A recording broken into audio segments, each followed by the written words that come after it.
इस कहानी में हम देखने वाले हैं कुछ फ्रेंड अपने वीकेंड को बिताने के लिए घूमने के लिए जाते हैं, जहाँ जाकर सभी जेट स्कीज लेकर समुद्र में रेसिंग करने लगते हैं। उसी समय उन लोगों पर एक खतरनाक शार्क आके हमला करके मारने लगते हैं। सो फ्रेंड, एक्सप्लेनेशन को स्टार्ट करते हैं। मूवी के स्टार्टिंग में 5 फ्रेंड को दिखाया जाता है जो अपने वीकेंड को बिताने के लिए घूमने के लिए गए हुए थे। जहाँ जाकर वे 5 फ्रेंड एक बीच में पार्टी मना रहे थे और ड्रिंक्स पीकर एंजॉय कर रहे थे। उसी समय वे 5 फ्रेंड एक बोतल घुमाने वाला गेम को खेलते हैं। दरअसल उस गेम का खेलने का मकसद ये था कि जो उस बोतल घुमाने वाला गेम पर हारेगा उसे सब फ्रेंड्स के लिए ड्रिंक्स ऑफर करना पड़ेगा। उसके बाद सभी उस बोतल घुमाने वाला गेम को खेलते हैं। तभी हम देख पाते हैं बोतल घुमाने पर बोतल का डायरेक्शन मैट की तरफ जाती है, इसलिए मैट को उनका फ्रेंड्स ने उन सब के लिए ड्रिंक्स लाने के लिए कहते हैं। उसके बाद मैट अपने फ्रेंड्स के लिए ड्रिंक्स लाने के लिए जाती है। रास्ते में मैट से एक बेगर कुछ पैसा पूछते हैं। तभी मैट उस बेगर को कुछ पैसा दे देती है। उसी समय मैट की नजर उस आदमी के पैर में जाती है। मैट देख पा रही थी उस आदमी का दोनों पैर नहीं था। तभी मैट उस आदमी से पूछने लगती है, ये सब आपके साथ कैसे हुआ है। उसी समय उस आदमी ने मैट को बताते हैं उसे एक ग्रेट व्हाइट शार्क ने हमला किया था, जिस वजह से उनका दोनों पैर खोना पड़ा।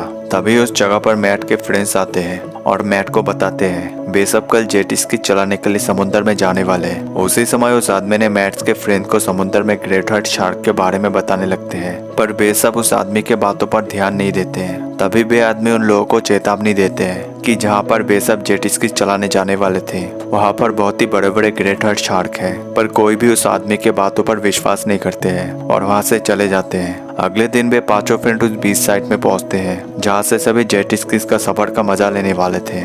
वे सब उस जगह में पहुंचने के बाद उस जगह का कर्मचारियों को नहीं देख पा रहा था, इसलिए वे सब जेट स्कीज की चाबी लेने के लिए वहाँ के चाबी को रूम को खोलकर उस रूम से जेट स्कीज का चाबी निकालते हैं। फिर वे 5 फ्रेंड जेट स्कीज को लेकर समुद्र में एंजॉय करते हुए जाने लगते हैं। कुछ दूर तक समुद्र में पहुंचने के बाद वे लोग दोनों जेट स्कीज से करतब करने लगते हैं। करतब करते करते दोनों जेट स्कीज के बीच टक्कर हो जाते हैं, जिसके कारण उन लोगों के एक जेट स्कीज पूरी तरह से तबाह हो जाते हैं। उसी समय हम देख पाते हैं जेट स्कीज टकराने के वजह से ब्रायन के पैर टूट जाते हैं, जिस वजह से ब्रायन दर्द से चिल्लाने लगते हैं। इधर टेलर भी जेट स्कीज के टकराने के वजह से बेहोश हो गया था। तभी सभी ब्रायन और टेलर को लेकर दूसरे जेट स्कीज के ऊपर चढ़ाते हैं। उसी समय हम देखते हैं ब्रायन के पैर की हड्डी पूरी तरह से टूट चुका था, जिस वजह से ब्रायन दर्द से चिल्लाने लगते हैं। तभी मैट ब्रायन के टूटे हुए पैर के जगह में अपने कपड़े से बांध देते हैं। उसके बाद सभी अपने अपने फोन से कॉल करने का कोशिश करते हैं, पर किसी को भी उस जगह से सिग्नल नहीं मिल रहा था। इधर ब्रायन के पैर टूटने की वजह से ब्रायन की हालत बिगड़ रहे थे।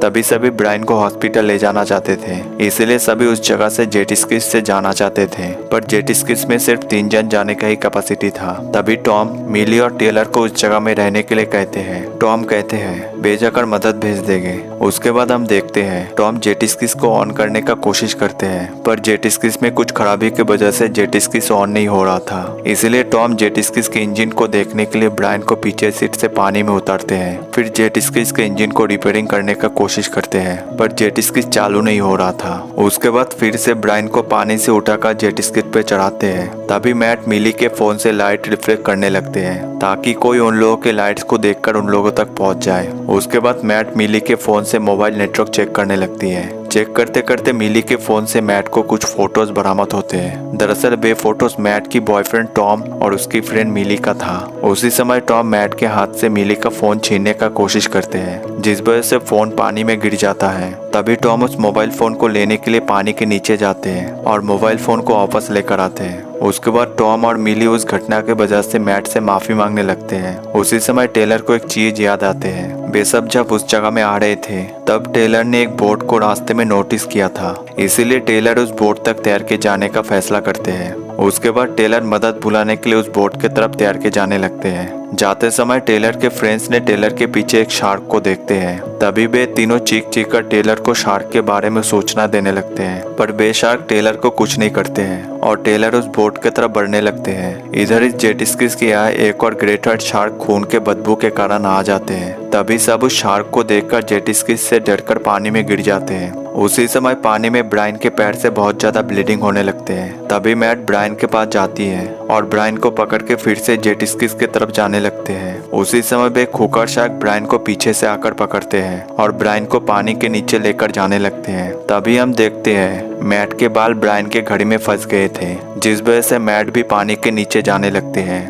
फिर कैसे भी करके मैट ब्रायन के घड़ी से अपने बाल को छुड़ा के पानी से ऊपर आते हैं और उस जेट स्की पर जाकर चढ़ते हैं। उसके बाद सभी ब्रायन को खोने के वजह से रोने लगते हैं। इधर टेलर तैरते तैरते उस बोट के करीब पहुंच गए थे और उस बोट में मौजूद आदमी को टेलर चीख कर अपने तरफ ध्यान आकर्षित करने का कोशिश करते हैं, पर बोट में म्यूजिक चलने के वजह से बेआदमी सुन नहीं पा रहा था। उसी समय टेलर ने अपने आसपास एक शार्क को देखते हैं, जिस वजह से टेलर जल्दी से उस बोट की तरफ बढ़ने लगते हैं। तभी वे शार्क आकर टेलर पे हमला करके टेलर को मार देते हैं। इधर फिर से टॉम उस जेट स्की को ठीक करने के लिए जेट स्की को खोलकर देखते हैं, पर जेट स्की स्टार्ट नहीं होते हैं। कुछ देर बाद वहाँ पर अंधेरा हो जाते हैं। रात में उन लोगों को एक रोशनी दिखती है जो 100 मीटर दूर से आ रहा था। तभी वे सब अपने अपने मोबाइल्स की लाइट को ऑन करके उस दिशा में सिग्नल देने लगते हैं, पर वहां से कोई हरकत नहीं हो रहा था। इसीलिए मैट ने टॉम को पानी में तैरकर उस लाइट तक जाने के लिए कहते हैं। तभी टॉम पानी में उतरते हो वहां पर जाने के लिए और तैर के उस दिशा में जाने लगते हैं। आधा दूर जाने के बाद टॉम डर जाते हैं और फिर से जेट स्की पर वापस आ जाते हैं। उसके बाद मैट उस जगह में जाने का फैसला करते हैं। तभी मैट पानी में उतर के उस लाइट तक तैर के जाते हैं, जहाँ जाकर मैट एक मरे हुए आदमी को लाइट के समेत पाते हैं। दरअसल वे आदमी एक फिशरमैन था जो उस जगह पर एक छोटा बोट लेकर आए हुए थे, पर शार्क ने उस आदमी के बोट पर हमला करके उस आदमी को मार दिया था। तभी हम देखते हैं मैट उस आदमी को देखकर हड़बड़ी में तैरकर उस जेट स्की तक पहुंचते हैं, जहाँ जाकर टॉम और मिली को उस फिशरमैन के बारे में बताते हैं जिसे शार्क द्वारा मारा गया था। अगले दिन सुबह वे सब उस आदमी के बोट के लकड़ियों को पानी में देखते हैं और उस बोट के लकड़ियों में से कुछ लकड़ियों को पानी में पैडलिंग करने के लिए ले लेते हैं। उसी समय मिली ने उस फिशरमैन को देखते हैं जो लाइफ जैकेट पहना हुआ था। दरअसल मिली को ठीक तरह से तैरना नहीं आता था, इसीलिए मिली ने उनके दोस्तों को उस फिशरमैन के लाइफ जैकेट को निकाल के उसे देने के लिए कहते हैं। फिर टॉम पानी में पैडलिंग करके उस आदमी तक पहुंचते हैं और उस फिशरमैन के बॉडी से लाइफ जैकेट को निकाल के मिली को पहना देते हैं। उसके बाद वे सब लकड़ियों के मदद से पैडलिंग करके उस जगह से निकलने का कोशिश करते हैं। तभी वे शार्क आकर उन लोगों के जेट स्की पर हमला करना शुरू कर देते हैं और जेट स्की के चारों ओर घूमने लगते हैं। कुछ देर बाद जेट स्की के नीचे से जेट स्की पर हमला करके जेट स्की को पलट देते हैं, जिस वजह से टॉम, मिली और मैट पानी में जाकर गिरते हैं। उसी समय वे शार्क आकर पहले टॉम पर हमला करके टॉम को घायल कर देते हैं, जिस वजह से टॉम का पेट से बहुत ही ज्यादा ब्लीडिंग हो रहा था। तभी मैट जल्दी से जाकर टॉम को जेट स्की पर चढ़ाते हैं। उसी समय मिली भी पानी से जेट स्की पर चढ़ने का कोशिश कर रहे थे। तभी वे खूंखार शार्क आकर मिली पर हमला करके मिली को मार देते हैं। इधर टॉम भी शार्क के अटैक के वजह से अधमरी हो गए थे।